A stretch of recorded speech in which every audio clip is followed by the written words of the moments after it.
komið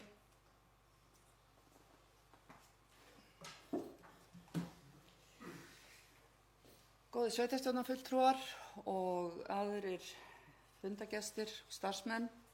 Býð ykkur velkomin á þennan 10. fund sveitarstjórnar Þingeyjarsveitar hér í þinghúsinu á Breiðumýri. Fundarboðun, einhver sem gerir athugasemd við fundarboðun? Svo ekki. Áður en að við setjum fund, kannski bara best að setja fund og síðan hér ein tilkynning sem að setja fund settan, segi fund settan, og tilkynning varðandi tímabundnar breytingar í sveitarstjórn að Helgi Héðinsson fer í fæðingarorlof frá 1. nóvember til 28. febrúar á næsta ári og í hans stað mun Arnór Benanísson koma inn sem sveitarstjórnarfulltrúi. Síðan áður en við göngum til dagskrár þá hér, ætla ég að óska eftir því að fá að taka mál á dagskrá með afbrigðum og það mál varðandi breytingu á nefndarskipan í skipulagsnefnd, mál númer 22.06.018. Eru menn samþykkir því og það eru allir samþykkir því og annað mál sem að óskað eftir að tekið verði fyrir með afbrigðum og það heimild til lántöku sveitarfélagsins. Eru menn samþykkir því að það verði tekið á dagskrá? Takk fyrir það, allir samþykkir því. Nú þá göngum við til dagskrár og fyrsti liður á dagskrá umfjöllun fjárhagsáætlun sveitarfélagsins og ég ætla að óska eftir því að Jón Ari Stefánsson, endurskoðandi frá KPMG, og vildir þú líka taka til máls? Og Jón Hrói, sveitarstjóri, að þeir upplýsa okkur svona stöðu mála í fjárhagsáætlanagerð. Það byrja aðeins bara, og svo tekur þú við.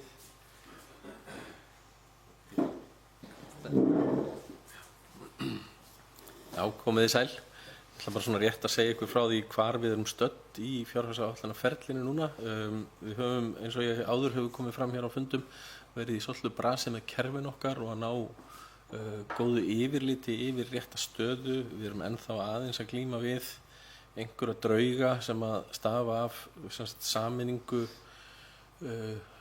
talna úr mismunandi kerfum en teljum okkur svona vera svona ná fyrir það smátt og smátt. Þannig að til dæmis sú útkomuspá sem við erum að byggja kynna hér að við teljum nokkur nærri lagi þó við séum ennþá að fara yfir tölur. Þannig að við setjum aðeins fyrirvara sérstaklega yfir tölur varðandi laun sem að við erum að skoða og eins og ég segi komast fyrir með að Jón Ari nú að lykilmaðurinn í þessari leitað sannleikanum. En sem sagt, við erum komin á þann stað í dag að við höfum nokkuð skýra mynd af rekstrinum eins og hann leit út mitt ár, það að segja eftir fyrstu 6 mánuði. En það svona ótryggari tölur sem við eigum eftir þann tíma, þannig að við byggjum útkomuspána á þeim tölum. Í venjulegu árferði myndum við sennilega horfa á tölur eftir ágúst eða september til að byggja útkomuspána á, en við teljum að þetta séu tryggari og áreiðanlegri tölur.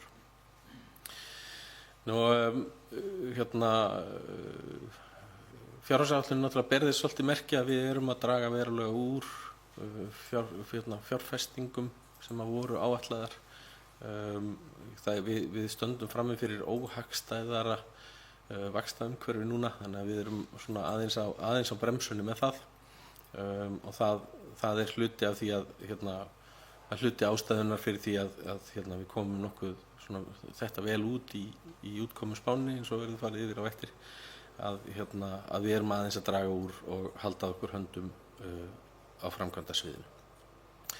En Jónar ætlar að segja okkur aðeins frá svona því sem við erum náttúrulega ekki komið með endanlega áætlun, en við hefum verið að vinna með sem sagt svona drifkraftana og svona stóru forsendurnar, og Jónar ætlar aðeins að fara yfir þær og svona hvaða áhrif þeir hafa á næstu árum.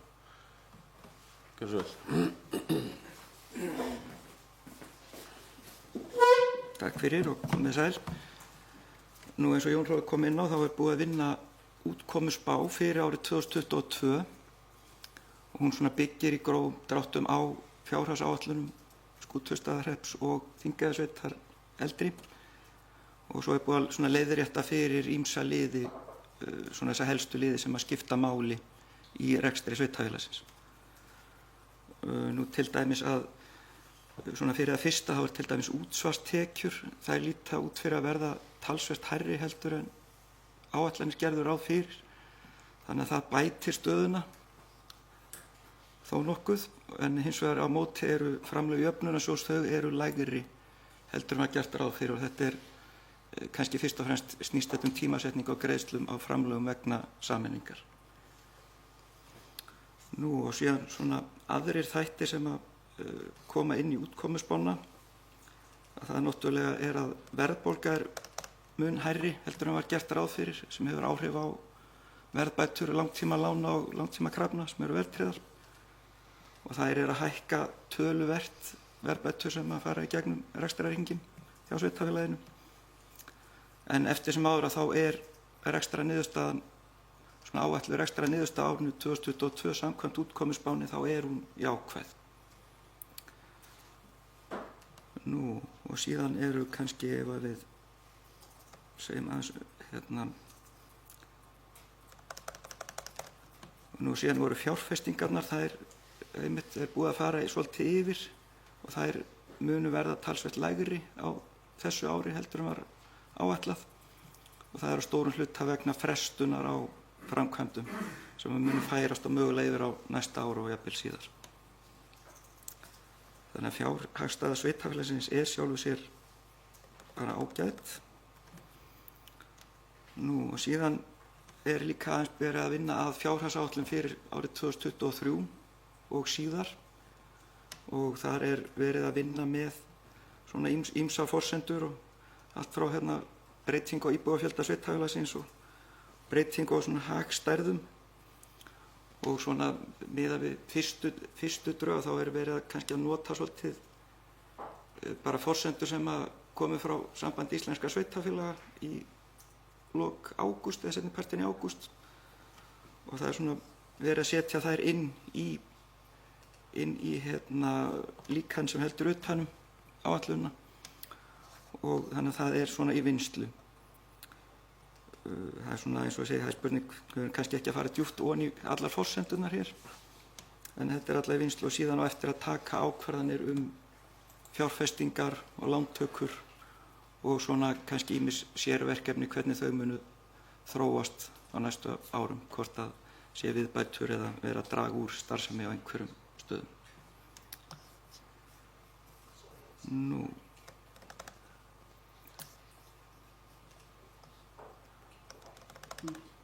þá held ég að sé kannski ekki mikið fleira sem að hefum áætlunina að segja og útkomuspá, en hefur þú eitthvað meira þetta að segja, Jón Hrói? Nei. Þá bara þakka ég fyrir. Þér fyrir og orðið laust. Arnór, gerðu svo vel.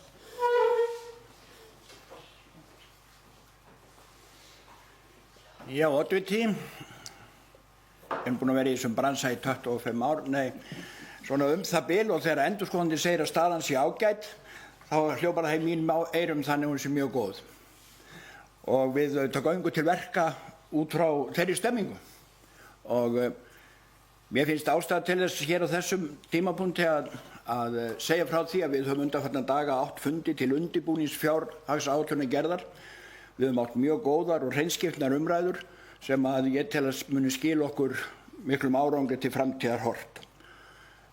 Við vitum að við erum ekkert sammála í öllum málum, en við erum þá bara sammála að vera ósammála þar. en við ætlum ekki að láta ágreining í einstaka málum trufla okkur í hinni stóru mynd. Og staðreyndin sú að okkur greinir ekki svo mikið á.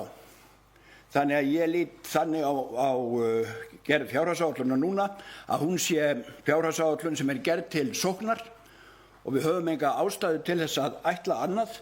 Við erum sammála að fara þá leiðina að sækja á og hefja framkvæmdir og byggja upp gott og farsælt samfélag í Þingeyjarsveitinni nýju og við viljum leggja okkar að mörkum til þess að við getum gengið samhent til þeirra verka og ég legg það til að starfsmenn og íbúar sveitarfélagsins komi með okkur á þá vegferð.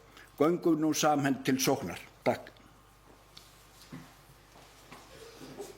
Takk fyrir þetta, Arnór, og ég vil bara nota tækifærið og taka undir orð Arnórs það að við höfum átt afskaplega gott samtal og samstarf undanfarna daga varðandi fjárhagsáætlun og fyllir okkur bjartsýni að saman þá munum við bara gera góða hluti og til sóknar. Eru fleiri sem vilja taka til máls?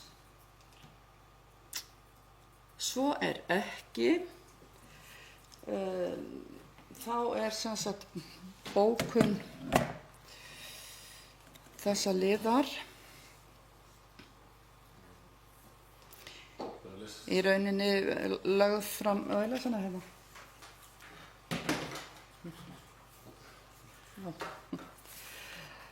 til máls tóku Arnór og Gerður, sveitarstjóri fór yfir stöðu vinnu við fjárhagsáætlun og sameiningu fjárhagskerfa. Jón Ari Stefánsson, fjármálaráðgjafi frá KPMG, fór yfir helstu forsendur fjárhagsáætlunar 2023 til 2026 og áætlaða rekstrar niðurstöðu ársins 2022. Þeir sem eru samþykkja þessa bókun, þess að gefið merki. Takk fyrir það og það samþykkt samhljóða.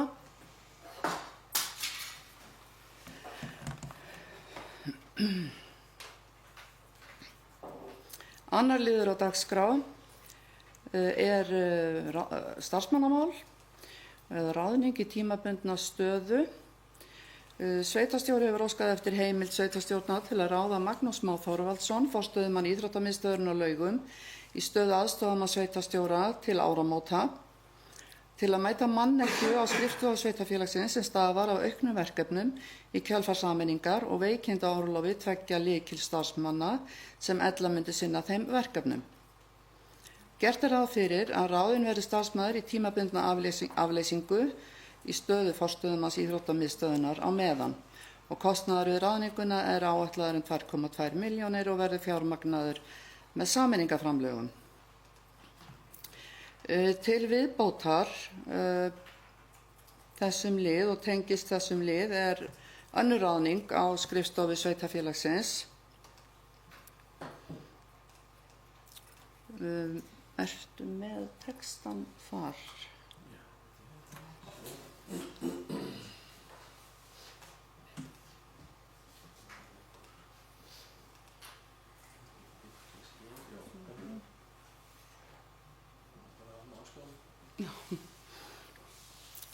Önnur ráðning sem óskað eftir heimild sveitarstjórnar til að fari fram. Lagði fram tillaga oddvita að ráðinn verði sérfræðingur á skrifstofu sveitarfélagsins til að vinna að verkefnum vegna sameiningar. Lagt til að auglýst verði eftir starfsmanni sem með framhaldsmenntun í lögfræði, stjórnsýslufræði, viðskiptafræði eða annarri sambærilegri menntun sem nýtist í starfi. Áætlaður kostnaður 14 milljónir á ársgrundvelli sem gert ráð fyrir að verði fjármagnað með sameiningaframlögum frá jöfnunarsjóði. Orðið laust ef einhver vill tjá sig þessa tillögu, sem sagt annars vegar að ráðið verði í tímabundna stöðu sem aðstoðar mann á skrifstofu og hins vegar ráðning sérfræðings á skrifstofu til þess að sinna sameiningaverkefnum.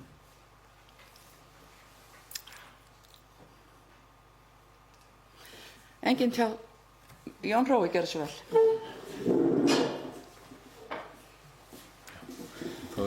Þó mér sýnist að enginn ætla að mótmæla þessu, þá ætla ég samt að útskýra þetta aðeins bara líka fyrir íbúana okkar. Þannig að það fylgja sameiningunni umtalsverð verkefni og það að við erum frekar fá á skrifstofunni þessa dagana gerir það eiginlega verkum að við komumst bara yfir það allra helsta. Við þurfum að skapa rými til þess að geta farið að endurskoða þjónustuþætti, samræma gjaldskrár og starfskjör starfsmanna og þetta allt verkefni sem krefjast svolítið yfirlegu og tíma og þegar allur tíminn fer í að svara tölvupóstum og innkomnum erindum frá degi til dags og dugir manni jafnvel ekki til þess að þá bara komin tíma á að grípa til einhverja aðgerða. Við höfum svolítið í sameiningarnefndinni verið að ræða með hvaða hætti við ættum að mæta þessu og þessi tillaga sem hér lögð fram svona í samræmi við umræður á fundum sameiningarnefndar þó að nefndin hafi í raun og veru ekki ályktað þetta. Nefndin hefur meðal annars tímans vegna ekki komið saman undanfarnar vikur þannig að við erum svona komin í svona dálítið öngstræti með þetta en þess vegna leggjum við þetta fram hér án þess að það komi frá sameiningarnefndinni sjálfri en sem sagt það eru mörg þeirra verkefna sem við sjáum fram á að þurfa að vinna líka krefjast svona ákveðnar þekkingar og kunnáttu og þess vegna leggjum við áherslu á að þetta sé sérfræðingur.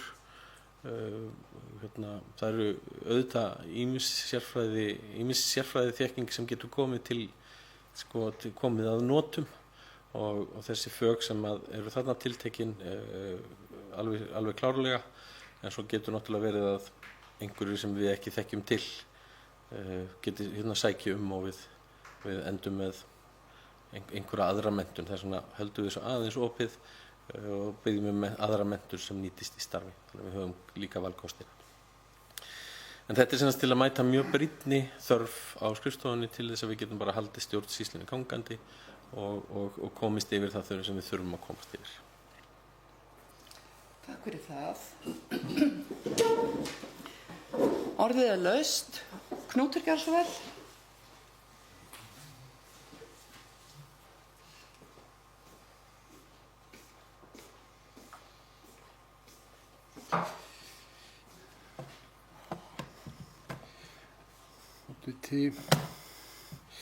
Fundarmenn, fundarfólk aðeins frá því sem við vorum að tala áðan og sem Arnór kom að byrja við velkomin tek undir með það að við höfum alla burði til að gera vel ef við verðum samstillt og þessi þróun þessi samstilling sem við höfum náð á undanfarnum dögum mjög jákvæð enda í sveitarstjórninni margt hæft fólk með margs konar styrkleika og ég hef trú á að ef við náum takti rétti svo velvakandi og bræður hans þá er það sveitarfélaginu öllum til hagsbóta. Að gegnu samþættingarverkefnum af ýmsu tagi, sér í lagi sameiningarverkefnum sem snúa að tekjum kostnað og samræmingu þjónustustigi, þá bíða okkar margs konar verkefni og við þurfum hendur og þess vegna styðja þessar ráðningar heils hugar. Svo kemur í framhaldinu að uppbyggingunni og þá kannski reynir ekki síður á samfélagið að vera duglegt að finna samnefnara. Takk. Takk fyrir þetta, Knútur. Eru fleiri sem vilja taka til máls? Svo er ekki. Ég legg þá til að sveitarstjórn samþykki framangreindar tillögur þessar 2 ráðningar og þeir sem eru samþykkið því vinsamlegast gefið merki. Og það er samþykkt samhljóða. Takk fyrir það. Áfram höldum við og það er 3. liður á dagskrá og það er erindi frá borgari Þórarinsinni varðandi aðkomu að upptöku og tæknivinnu hjá Þingeyjarskóla og almennt hjá sveitarfélaginu og beiðnum afnota flygli í eigu sveitarfélagsins. Einhver sem vill taka til máls undir þessum lið?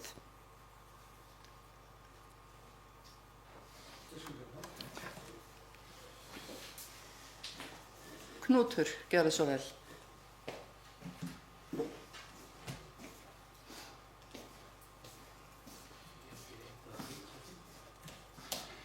Þetta Mér er ljúft og skylt að tala aðeins fyrir þessu þó það sé erfitt þegar borgar situr þarna. En það sem hann náttúrulega er þrautreyndur í hljóðvinnslu og tónlistarflutningi og tengslanett í þessum bransa öllum saman. Það sem hann er að gera á brúum er uppbygging á skemmtilegu verkefni sem er hljóðupptökuver sem býður upp á margs konar möguleika. En ég styð hann í því að vilja vopna sitt hljóðupptökuver með góðum græjum. Hvort að hagsmunir hans og sveitarfélagsins fara saman, það þurfum við kannski aftur að meta. Varðandi hugmyndir einhvers konar þjónustusamning þetta mál og afnóta flygli, þá legg ég til að við hefjum þessa umræðu kannski bara á byrjuninni og fáum aðeins skilgreiningu á þörfinni og óskum þeirra sem hafa verið að nota þessa þjónustu og þá getum við haldið áfram í framhald af því. Takk fyrir það, Knútur. Árni Pétur kveður sér orðs. Gjörðu svo vel.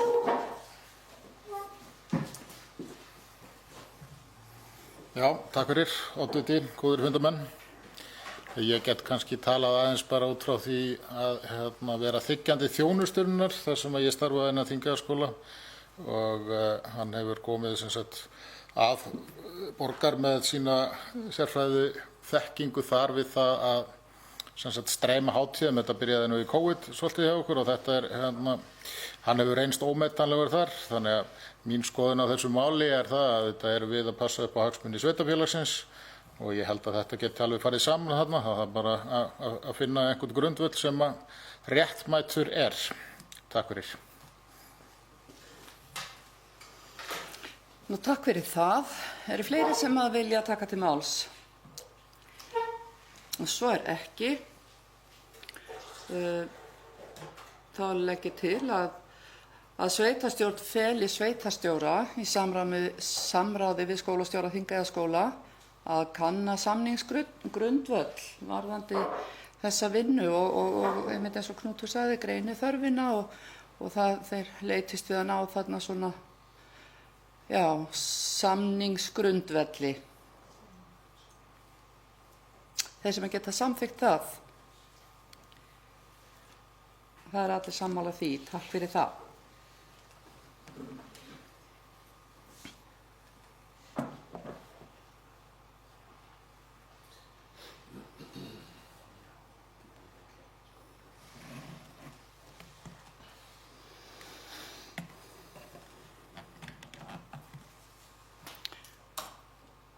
Þá er það 4. liður á dagskrá og það er bygging 60 rýma hjúkrunarheimilis á Húsavík. Þar sem lagt er fram bréf sveitarstjórnar Norðurþings til samstarfsnefndar opinberar framkvæmdir vegna kostnaðarskiptingar við byggingu hjúkrunarheimilis á Húsavík. Farið er fram á að kostnaðarskipting verði leiðrétt þannig að ríkið beri 85% kostnaðar af byggingunni eins og gert er ráð fyrir í lögum málefni aldraðra og í samkomulagi byggingu hjúkrunarheimilisins. Jafnframt er tekið fram að sveitarfélögin árétti að leita verði allra leiða til að lækka byggingarkostnað verulega. Í bréfinu er tekið fram að sveitarfélögin hafi rætt sín á milli möguleikann á því að segja sig frá byggingu svokallaðs tengigangs á milli hjúkrunarheimilis og HSN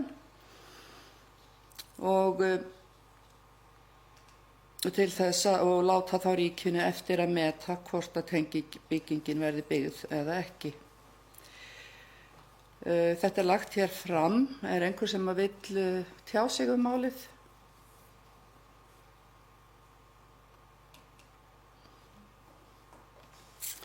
Svo er ekki.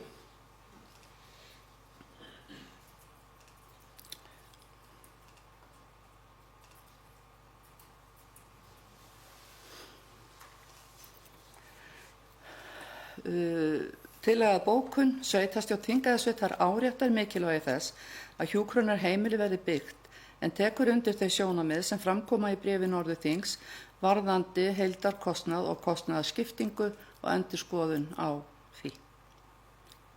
þeir sem eru sammála þeirri bókun gefið merki takk og það eru allir sammála því takk.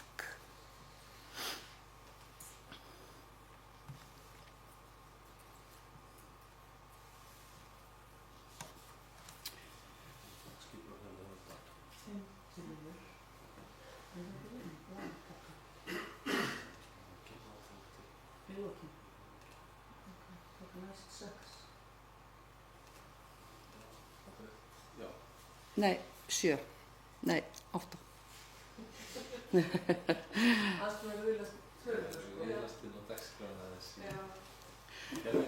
það ekki bara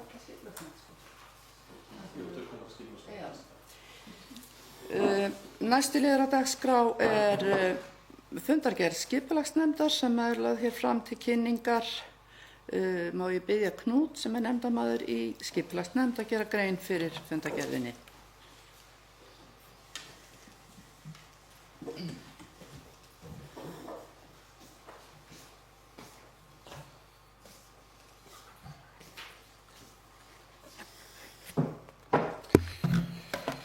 Þarna voru nokkur mál, fundi skipulagsnefndar þann 20.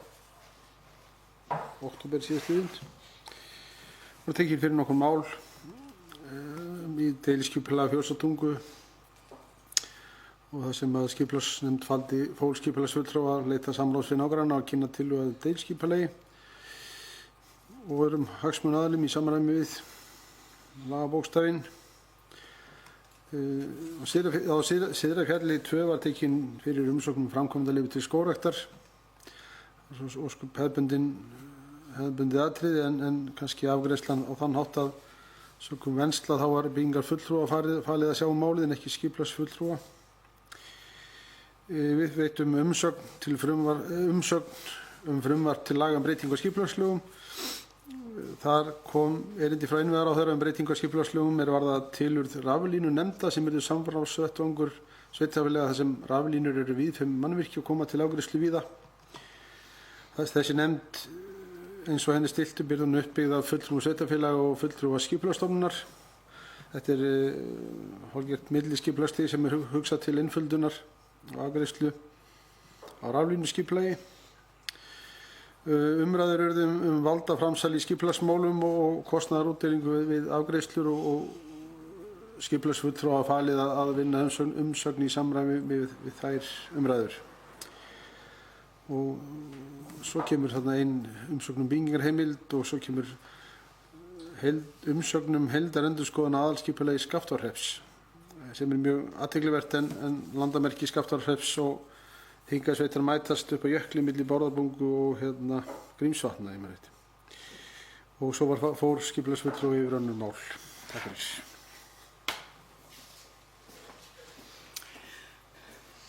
Takk fyrir það, Knútur. Tillaga að bókun er að sveitarstjórn staðfesti fundargerð og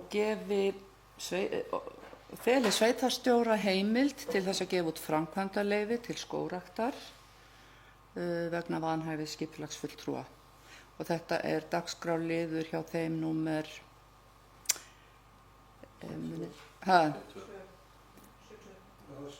númer 2. Já. Og þeir sem geta samþykkt það, vinsamlega skefið merki. Takk fyrir það. Og þá eru eftir hér á dagskrá hjá okkur þau 2 mál sem að samþykkt var að tekin yrðu fyrir með afbrigðum og það er annars vegar, það er breytingar nefndarskipan í kjölfar þess að Helgi Héðinsson fer í fæðingarólof frá 1. nóvember til 28. febrúar, menn mun Sigurður Guðni Böðvarsson koma inn í hans stað í skipulagsnefnd sveitarfélagsins. Engar aðra breytingar, það eru sömu varamenn og áður. Þeir sem eru samþykkið þeirri breytingu, vinsamlega skefið merki og það eru allir sammála því. Síðasti liður á dagskrá er, ég biðst afsökunar á því að ég bauð ykkur ekki að taka til máls. Einhver sem vil taka til máls varðandi þessa breytingu í nefnd. skipulagsnefnd. Svo ekki. Síðasta málið á dagskrá fundarins í dag lántaka sveitarfélagsins hjá Lánasjóði sveitarfélaga og ég ætla að biðja sveitarstjóra Jón Prófa Finnsson að gera grein fyrir lántökunni.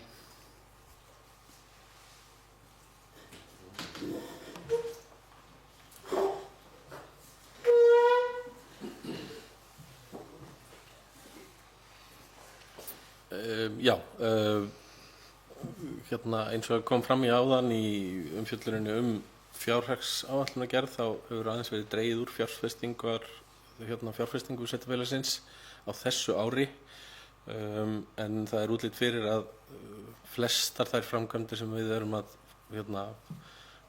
draga við erum ekki að hætta við mikið, við erum að fresta framkvæmdum fyrst og fremst og sjáum fram á að fara í þær framkvæmdir svona á fyrri hluta næsta árs sem að frestast vonandi.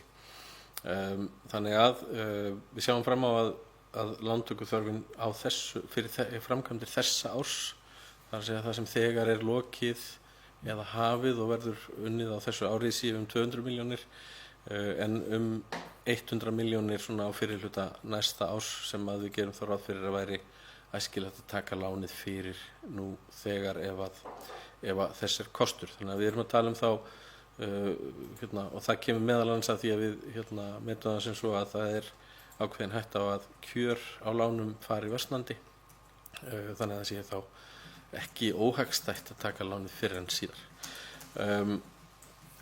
En við erum þá að tala það var gert ráð fyrir 390 milljóna króna lántöku á þessu ári í fjárhagsáætlunum sveitarfélaganna fyrir sameiningu.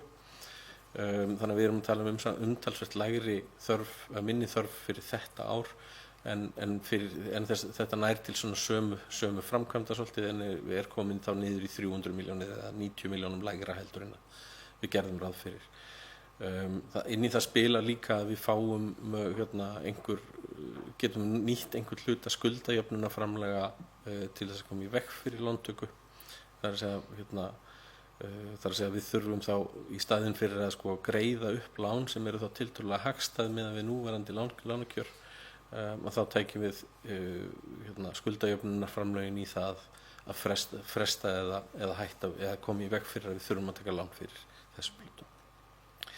Þannig að tillagan er sem sagt þessi að við tökum þá lán til 17 ára í flokki LSS 39 og í skuldabréfaútboði sem fór fram nýlega þá eða út úr því komu vextir upp á rúmlega 3% sem það sem við metum að sé heppilegast fyrir okkur að taka á þessum tímapunkti.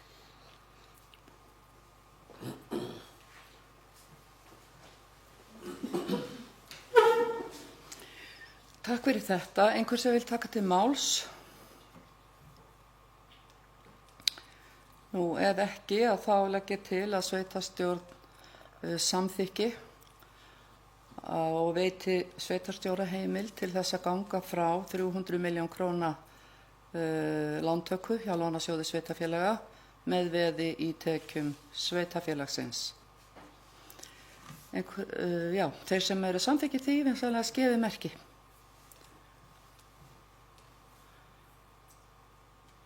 Takk fyrir það. Nú þá ekki... Já.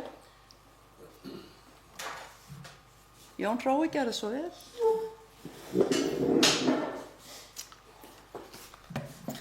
Að því þetta nú svona svolítið tæknilegt og við viljum hafa að bókunin tryggja okkur alveg örugglega réttar heimildir, þá ætla ég að fá að lesa hana upp til samþykktar, þannig að bókunin sé borin upp að öllu leyti.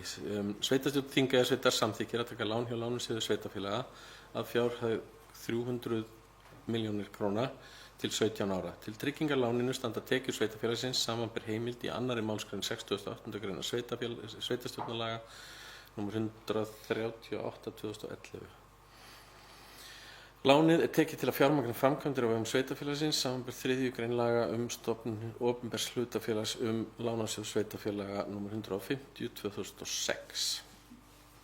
Jafnframt Jóni Hróa Finnsinni, kennitala 0907725389, veitt fullt og ótakmarkað umboð til þess fyrir hönd Þingeyjarsveitar að undirrita lánasamning við Lánasjóð sveitarfélaga, samanber framangreint, sem og til þess að móttaka, undirrita og gefa út og afhenda hvers kyns skjöl, fyrirmæli og tilkynningar sem tengjast lántöku þessari.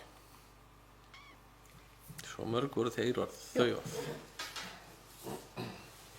Takk fyrir þetta og þeir sem að geta samþykkt þá bókun sem Jón Hrói las hér upp vinsamlegast gefið merki og það samþykkja það allir. Takk fyrir það. Og þá er dagskráin tæmd í dag og ég þakka fyrir góðan fund og fundi slitið.